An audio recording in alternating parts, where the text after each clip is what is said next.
నాది ఎక్కడ ఏ polling station ఉంటుందో నంబర్ చెప్పవా అంటే చదువుకున్నాం కదా మనం చెప్పగలగాలి. ఎస్ మీది పోలింగ్ స్టేషన్ నెంబర్ 110 అంటే 18/103 అని అట్లా చెప్పగలగాలి. ఓకేనా? ఎలక్టోరల్ రోల్ PDF ఫైల్ మొత్తం కూడా డౌన్లోడ్ చేసుకోవచ్చు. దీని నుంచి మన వార్డుకు సంబంధించినటువంటి మన ఇంట్లో ఫ్యామిలీ మెంబర్స్ 4-5 ఉంటారు. చూస్తుంటాం మనం. ఒకసారి ఒక ఇద్దరు వ్యక్తులది ఒక పోలింగ్ స్టేషన్లో ఉంటుంది, మరొక ఇద్దరు వ్యక్తులది ఇంకో పోలింగ్ స్టేషన్లో ఉంటుంది. అయ్యో మనం 4 ఒకటే ఫ్యామిలీ కదా, ఈడ వేసినాము, తర్వాత మళ్ళీ అక్కడికి పోవాలంటే ఏం పోతుంది అక్కడికి, కానీ వాళ్ళు వేయడానికి నిరాసక్తత వ్యక్తం చేస్తారు. కాబట్టి ఇట్లాంటివన్నీ వాళ్ళకి ముందే అటెండ్ చేయడానికి మన ఎలక్టోరల్ రోల్ కూడా PDF డౌన్లోడ్ చేసుకునే అవకాశం కూడా ఉంది. నో యువర్ ఇక్కడ ఏమన్నా అసెంబ్లీ పార్లమెంటరీ కాన్స్టిట్యున్సీ, మీ కాన్స్టిట్యున్సీ ఏంటి, మీ BLO ఎవరు, దానికి సంబంధిత ఇన్ఫర్మేషన్ మొత్తం ఉంటుంది. ట్రాక్ అప్లికేషన్ స్టేటస్, అప్లై చేసుకున్నారు, మీరు ఓట్ కోసం అప్లై చేసుకున్నారు, ఎవరిని అడగాలి, ఎవరిని అడగాల్సిన అవసరం లేదు. ట్రాక్ ఇస్తే ఏ స్టేటస్ లో తెలుసుకుంటుంది. ఇది రకాలైన సౌకర్యాలను ఈ NPSP అనేది మనకు కల్పిస్తుంది. ఓకేనా? NPSP national voter service portal చాలా ఉపయోగమైనటువంటి యాప్. దీన్ని యూజ్ చేయండి, చూడండి, ఎవరికి ఏడవకుండా క్లారిఫై చేయండి. ఓకేనా? ఇంకా మళ్ళీ వాళ్ళ దగ్గరికి పో, వీళ్ళ దగ్గరికి పో అనకండి, మీరు స్వయంగా ఓపెన్ చేసి చూడండి. యూజర్ ఫ్రెండ్లీ ఉంటుంది. దీనిలో చాలా రకాలైనటువంటి ఉంటాయి. తర్వాత ఇది మీకు అవసరం లేదు. ఇది ఏమంటే మీకు తెలిసి బ్యాలెట్ యూనిట్ అంటారు, ఇది కంట్రోల్ యూనిట్ అంటారు.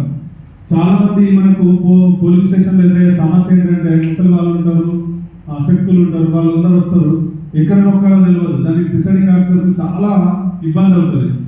ఇది బ్యాలెట్ యూనిట్. ఈ బ్యాలెట్ యూనిట్ లో ఇక్కడ మనకు 16 స్విచ్చెస్ ఉంటాయి. స్విచ్చెస్ మీకు నచ్చినటువంటి ఇక్కడ క్యాండిడేట్స్ పేరు ఉంటుంది, గుర్తు ఉంటుంది, పక్కన స్విచ్ ఉంటుంది, బ్లూ బటన్ ఉంటుంది. మీకు నచ్చినటువంటి పార్టీకి సంబంధించిన అభ్యర్థి యొక్క ఫోటో కూడా వస్తున్నది. ఈసారి ఫోటో కూడా వస్తున్నది. దాన్ని చూసి దానికి ఎదురుగా అంటే ఇక్కడ పక్కన ఉన్నటువంటి బాక్స్ లో ఈ బ్లూ స్విచ్ ను నొక్కాలి అనే విషయాన్ని ఫ్యామిలీ మెంబర్స్ చెప్తే వాళ్ళు 4కి, వాళ్ళ ముగ్గురికి, ఆ ముగ్గురు ఇంకో ముగ్గురికి, ఆ ముగ్గురు ఇంకో ముగ్గురికి హెల్ప్ చేస్తారు. ఇలా మొత్తం రెస్పెక్ట్ అవుతుంది. That is the rule of the campus ambassadors. అవునా? చాలా ప్రిసైడింగ్ ఆఫీసర్స్ కానీ ఎలక్షన్ ఆఫీసర్స్ యొక్క టాస్క్ ఈజీ అయిపోతుంది. అది ప్రతి వాళ్ళు చూస్తుంటే మనం వస్తుంటారు, సార్ అందులో కనబడతలేదు, ఎక్కడ నొక్కాలి సార్ అని చాలా ఇబ్బంది పెడుతూ ఉంటారు. దానివల్ల ఓటింగ్ ప్రాసెస్ అంతా కూడా లేట్ అవుతుంటుంది. కాబట్టి మీ గ్రామంలో కావచ్చు, మీ ఊర్లో కావచ్చు, ఏంటి మీ చుట్టుపక్కల వాళ్ళని అవేర్నెస్ తీసుకురావాలి. మీకు నచ్చినటువంటి వ్యక్తి ఆ యొక్క పార్టీ గుర్తు, దాని పక్కన బ్లూ బటన్ ఉంటుంది, దాన్ని నొక్కాలి అనేది చెప్పాలి. సో ఇది బ్యాలెట్ యూనిట్, ఇది కంట్రోల్ యూనిట్ అంటారు. దీనితో మనకు సంబంధం లేదు. ఇది బ్యాలెట్ యూనిట్. ఓకే, లాస్ట్ నోటా ఉంటుంది. ఇంతకుముందు చెప్పాం కదా, ఏ అభ్యర్థి నచ్చకపోయినట్లయితే మనం నోటాకు ఇవ్వచ్చు ఓటు. ఇంతకుముందు సార్ మాట్లాడినట్టుగా 20, మీరంతా ఆల్మోస్ట్ 20 years, 22, 23 years వల్ల ఉంటారు. ఈసారి అంటే ఇవాళ పేపర్ 26 years ఉన్నటువంటి అమ్మాయి కూడా ఎమ్మెల్యేకి కాంటెస్ట్ చేయబోతున్నారు. అంటే మీరు కూడా ఎలిజిబుల్ కాంటెస్టింగ్ క్యాండిడేట్స్. అవునా? సో అది